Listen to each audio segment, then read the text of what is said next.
So after a successful competition in Dubai, Fiji look towards Cape Town this weekend, a chance to go back-to-back, something that they haven't done in quite some time. And in this preview, we'll be looking through at the squad, their upcoming fixtures, and then also a prediction for how far we feel they will go in at Cape Town. But jumping straight into the team, it is the same as what they had for Dubai. And one thing that was great about this Fijian side was the fact it was not just one player that they had become reliant on. Everyone was scoring tries all throughout the weekend, and some pretty impressive solo performances alongside the team in general. So Jeremiah Matana, he will keep his spot in the side. Georgie Nasova and Sivu Mothenothangi. Ilakimi Torosi, we didn't see a huge amount of that man throughout Dubai. Suliano Volevole Tuive, he will keep his spot too. Tereo Tamani, he's really used as an impact player now for Fiji, and anytime he makes his way onto the field, that is exactly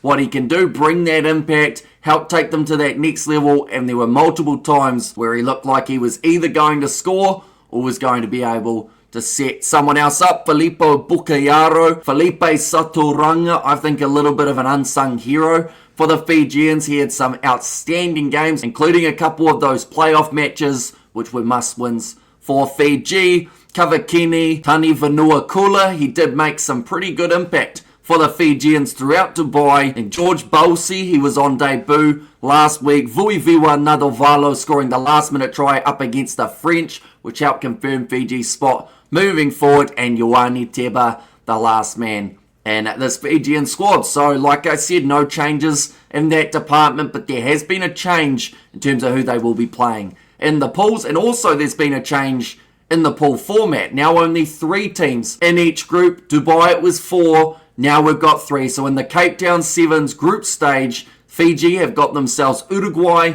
and they've got themselves Great Britain. So the top 2 teams from each of the groups will be making their way through. So with that being said, Fiji will be feeling pretty confident there. Their first game is going to be happening on Sunday morning New Zealand time. That is at 1:38, and that is up against Uruguay. A nice warm-up game. They should get the win, but then saying that, we saw a huge amount of upsets last week in Dubai, so nothing's really certain in the world of sevens. And then about 4 hours later at 5:19 a.m. New Zealand time, they will be taking on Great Britain. So only 2 matches that will be taking place throughout that first day. Then from there, we transfer over to the next, and that is when the playoff rugby will be taking place. But now we're up to that stage of the prediction. Based off what we saw from Fiji in their last tournament, I'd say they're looking pretty good for this Cape Town Sevens trophy. 21 points to 15. They beat Spain in their first contest, then beating the USA by 22 points, beating New Zealand, so that was a big one for them.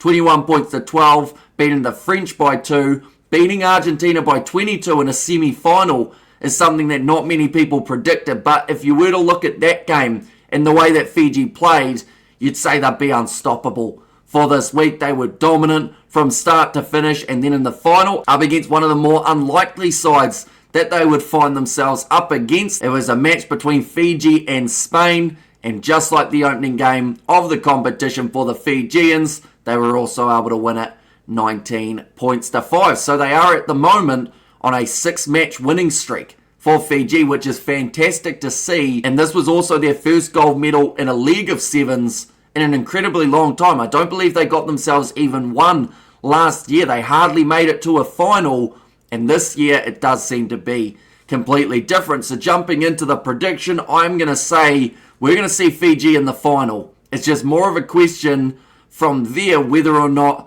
they can get the job done. I would say currently New Zealand do not look their best, but I do think there's a chance, if the draws allow it, that we could see a rematch between Fiji and Argentina for the final. And then from there, it's very hard to determine who would win that game. But of course, do let me know, ladies and gents, who you think will be winning this competition in terms of the team, and also out of this Fijian squad, who is the player you're looking forward to seeing the most. But nonetheless, I do thank you all very much for tuning in. If you did enjoy, of course, be sure to leave a like and subscribe to the channel. We will be doing some of the commentary for the Sevens throughout the weekend. So I do thank you all very much for being here, and I will see you all for the next one.